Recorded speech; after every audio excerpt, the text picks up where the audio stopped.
Mike, nobody black is surprised right now, but it still hurts nonetheless. It still stings, no matter how much you prepare yourself for the eventuality based on experience, based on time and time again. This country and its systems proving and showing that our lives don't matter to them. It's still a gut punch. And when I watched the proceedings and the announcement that one of the three officers involved in the killing of Breonna Taylor back in March was charged with 3 counts of wanton endangerment in the first degree, a 4th-degree felony punishable by up to 5 years in prison, although prison is not mandatory. The thing that struck me is not only in the initial proceeding, not only did they not say her name, they didn't so much as say her initials. The charge had nothing to do with her death. It was about wanton endangerment for shooting into other surrounding apartments. They completely ignored her death. So this was, in some ways, more insulting, in a weird way, more insulting than just a simple, hey, we didn't find any reason to bring charges against these officers. It's like, oh yeah, they did something wrong, but it had nothing to do with Breonna Taylor. Otherwise, they were doing their job. And I get so sick and tired, Mike, of when police shootings happen and police inevitably get off, going back to quoting W.E.B. Du Bois, that a system cannot fail those who it was never designed to protect. I get so sick and tired of going back to that. And I'm sick and tired of being sick and tired, as I know you are. It wasn't a surprise, man, but it hurt nonetheless. When the proceedings were going on, I'm like, are they talking about a different case? Did they cut to this too early? Is this some other court proceedings that we were in on and not Breonna Taylor? Because there was no mention of this 26-year-old first responder's life who ironically, sadly, and tragically received no aid at the time of her death, Michael. Right. Mike, I'm not going to be long on it because of what you said. There's a deep sadness, and you know, there are many Black Americans who deal with the sadness and they cover it up. And so that's part of the reason some people are able to go day to day, because they compartmentalize or they repress some very raw feelings and some raw realities that are part of our society today. So I'm not gonna talk about it long, because I don't even know how I'm gonna react on the air, to tell you the truth. I'm just being 100% honest with you. Yeah, not a surprise. And I think we got to get beyond the point, Mike, of trying to of wagging our fingers at people or explaining the situation. The situation is clear. Yeah, it's clear, and it was clear long before you took your first breath and long before I took mine. You know, whether it was Frederick Douglass talking about it years ago or James Baldwin with the fire next time. I mean, on and on. There have been songs, there have been poems, there have been sermons, there have been protests. So I think we all should pretty much get it. That's not where I'm going with this. I think it really is a matter of conscience. It's a matter of humanity. And I know one of the slogans is, we're done dying. Since we're done dying, I think it is a time of dismantling some of the laws that exist that protect those who really should not be protected, those who have not done their jobs with conscience, done their jobs with integrity and principle. It is time to dismantle some of those laws. Kentucky has them. Many states have them. If you go and you investigate them, you say, well, that's not just. That's not fair. That's not how a democracy works. And so until we start looking at it beyond just a isolated incident, or, you know, it just happened this time, it was just a coincidence or whatever. No, until we start looking at it deeply, I'm going to continue to be in this situation. Let me tell you one thing. Just being completely honest. I used to live in an area, it's a pretty affluent area. The diversity in the area was, well, we got the Hollies. Yeah. Like we were you know what I'm saying? We were the diversity. Okay. So in this school district, I remember, you know, you had these coffees with the principal. So you have these coffees with the principal, and everybody talks about their concerns. And I remember this is right after Tamir Rice was shot in Cleveland on a playground with a gun that was out. He had a gun. There was a report he had a gun. Kid had a gun at the park. The gun was not real. Inexperienced officer comes in there just shooting and takes his life. So I'm at this coffee with the principal in a different neighborhood, and I'm thinking, what I'm hearing right now does not match up with what's going on in other parts of the country. I remember one parent breaking down in tears. You know why she was breaking down, Mike? I mean, this would be comical if it weren't so sad and true. She was breaking down because she wanted to know if the gluten-free options would be in the cafeteria this year like they were last year. She didn't see the gluten-free options. And, that was like the big scandal. And I was thinking, what would happen in this community if a child was on a playground and got shot by a police officer and killed? That community would go crazy. They would go crazy. They wouldn't stand for it. This same community, they talking about gluten-free stuff. Yeah. And if there's a loss of life, they take it seriously. We're not taking it seriously enough. As you said off the top, we're not valued enough. And that's where we are. And until we address that, it's kind of like, where are we going? We're not really having an honest conversation. Well, I said this before, my humanity, your humanity, the people that look like us, our humanity is not a conversation. It's not up for discussion. It's not a debate. There are no two sides to whether or not we deserve to be treated, like human beings, deserve to have the same rights and privileges as everybody else. But, going back to Tamir Rice, the old saying, in America, a black man is a boy and a black boy is a man.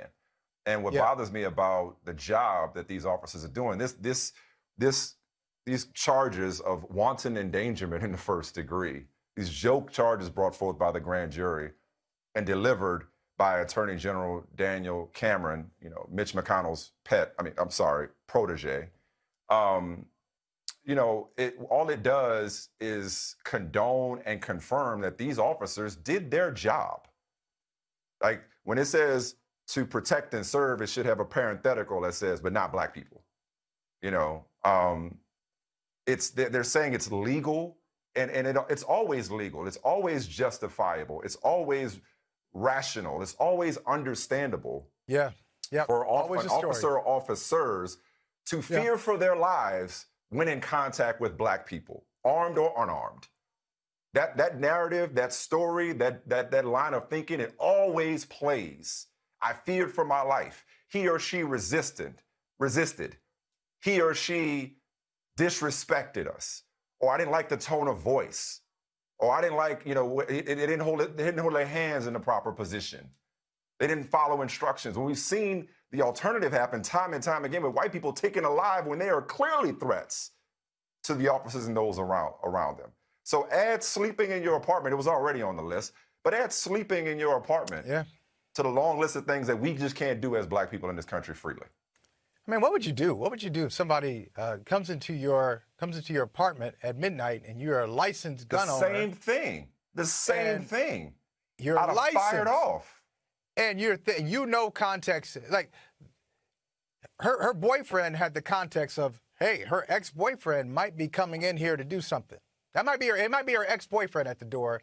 And I just want to make sure this doesn't go crazy. So her boyfriend knew about the ex. The police knew about the ex, but think about this. They were sloppy. As I said to you last week when the settlement came down, $12 million settlement, this is like, I kind of want to hit myself sometimes, Mike. I'm betrayed by journalistic training. I'm betrayed by, growing up in the Midwest and being raised by sensible folk, being raised by folk who had common sense. So I keep trying to appeal to common sense, but I guess it doesn't matter. Common sense says, if you're in a job and this is a raid, you better have the T's crossed and the I's dotted. Your information better be current. You better not be acting off of stuff that just is no longer relevant. So the boyfriend did what he was supposed to do. Oh, I know her boyfriend's a threat. The ex-boyfriend's a threat. I'm going to be prepared. The police were sloppy. In addition to being murderous, they were sloppy across the board, and it cost the city of Louisville $12 million, and it cost Breonna Taylor her life.